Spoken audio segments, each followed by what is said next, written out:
Alright, so this is the next morning. Time to do this side. I got all my tools ready here behind me, and about to take the wheel off, and yeah, let's do it.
Guy just does not want to come out. It's kind of stuck in there. I think maybe this side might be broken too. I don't know. I guess I'll see once it comes out, but yeah, it's stuck in there. So yeah, I'm gonna I guess I'll even the pickle fork is kind of going in at a weird angle, so it's not really getting a whole lot of leverage. So I don't know. I guess I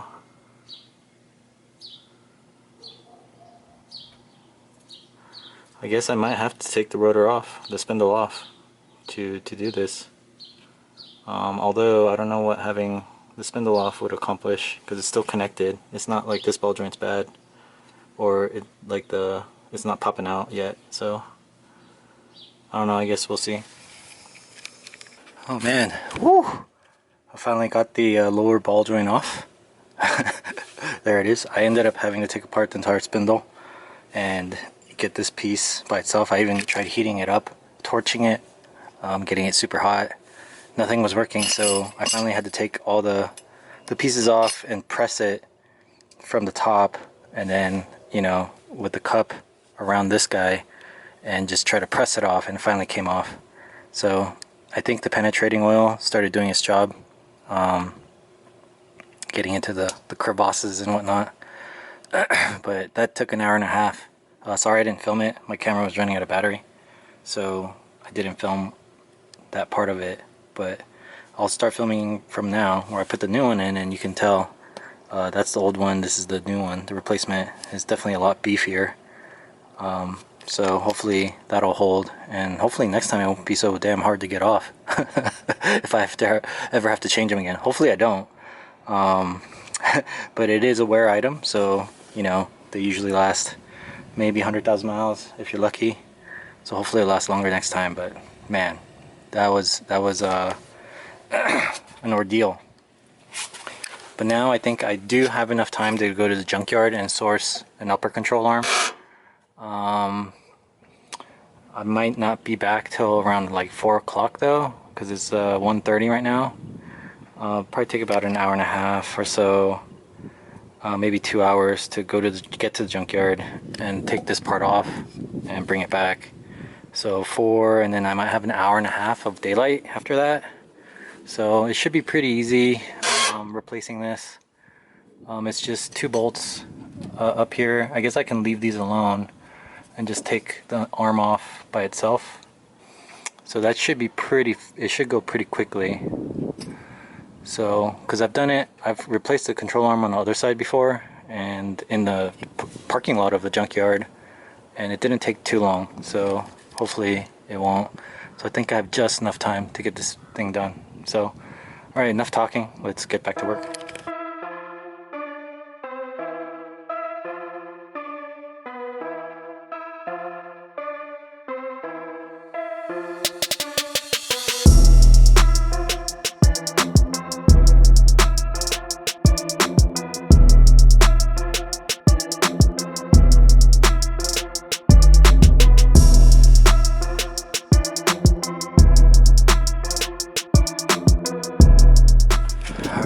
We got the ball joint pressed in. Oh, sorry, I on that last tighten, the wrench slipped and I hit my shin with the wrench. Oh god, oh that hurts. It's like the Family Guy episode where Peter's on the floor after he hits his knee or something, or his toe, stub his toe.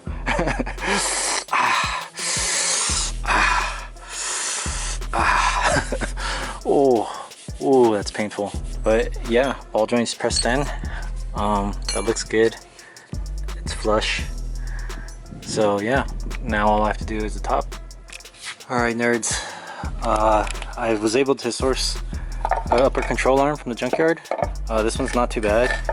I actually had to go to 2 junkyards, and then this one, it was rusted and blah blah blah.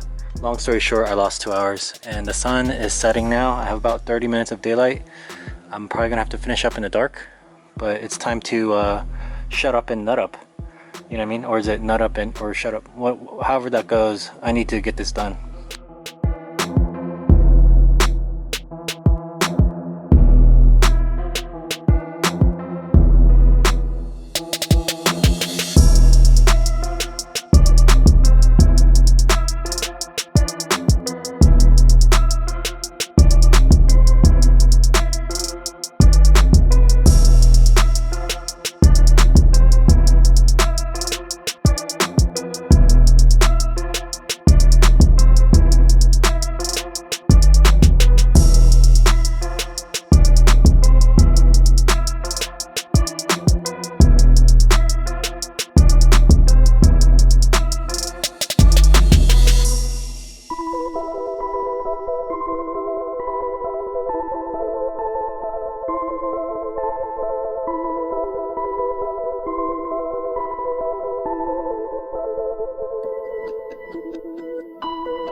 Well, that's all buttoned back up. Time to put the wheel on and call it a day, pretty much. Yeah.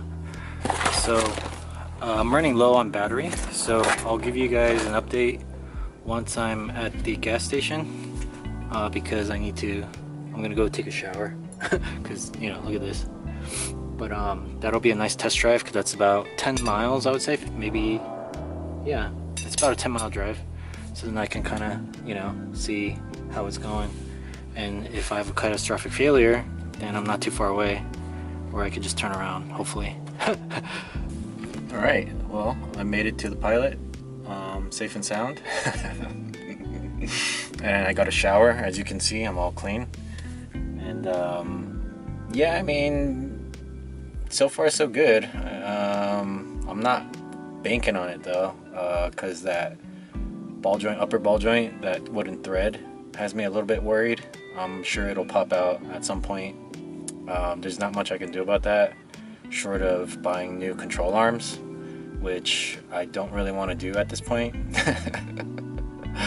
But working on that stuff was good today, because I did see my brake pads are getting pretty thin, so I'm gonna go order some tomorrow, and that's something I should do for safety, right? And then the control arms I'll look at. You know, I know they're only like 70 bucks per side. I don't like just switching out one. If I'm gonna do it, I'll do them both. It seems like an expense that's not necessary though, so I don't know if I want to go through with it. But yeah, I'll think about it. You know, eventually I'll probably will, just because I'll have to. Like most things. When the ball joint pops out, then, you know, that's when it's time to switch out the control arm. I should probably do it before it does that, but you know, what are you gonna do? But yeah, I mean, on Moog, the ride is pretty much the same. I don't really feel that much of a difference. I guess it's a little bit quieter. There's not as much clacking and stuff going on as before. And the alignment's probably a little bit out of whack, just because I changed the control arm and I didn't put it back exactly where it was before. So I gotta fix that, I guess, at some point. But it drives straight, it's fine. It might be a little bit stressful on the drivetrain. But yeah, man, I think I've decided that this is one of those cars, you know what I mean? It's like a lemon, you know what I mean? Like, the engine is great. Like, the engine, like, no problems at all. I haven't really had to do anything to it other than oil changes so far. And I did upgrade the wires and the plugs and stuff. But other than that, engine is super healthy. The transmission is, you know, it's getting there. It's a little old, so it's getting tired. You know, that's to be expected. So the drivetrain is great on this van, but the suspension, man, like when I bought it, the suspension was shot. Pretty much everything was done, and I can see why. Even though I changed everything out, yeah, I mean, I had a good year with it, but it wasn't like, there's always been these little problems, always popping up, little gremlins, you know what I mean? And it's just one of those kinds of cars, you know, like where the suspension is just a lemon. Like, it's just something about the geometry, something about it's bent somewhere, you know, something is just not sitting right, and it just will never be fixed. I think this is one of those cars where, you know, there's always gonna be some problem, you know what I mean? And so that's not good as far as long-term like usability of the van. So I'm looking more at a short-term sort of ownership at this point. At some point I'm probably gonna get rid of it, just because it's just too many headaches, you know what I mean? I like cars that just go and they just do their job, and then you perform maintenance on them and they just work, you know what I mean? Some cars are built, you know, right, and they just work fine, and some cars come out as lemons from the factory, you know. It's just little tiny, you know, differences in how it's built make a difference, you know, over the long haul. And obviously this van is over 20 years old now, so, you know, it's to be expected, I guess. Most of these guys are in the junkyards. I don't really see them on the road too much anymore.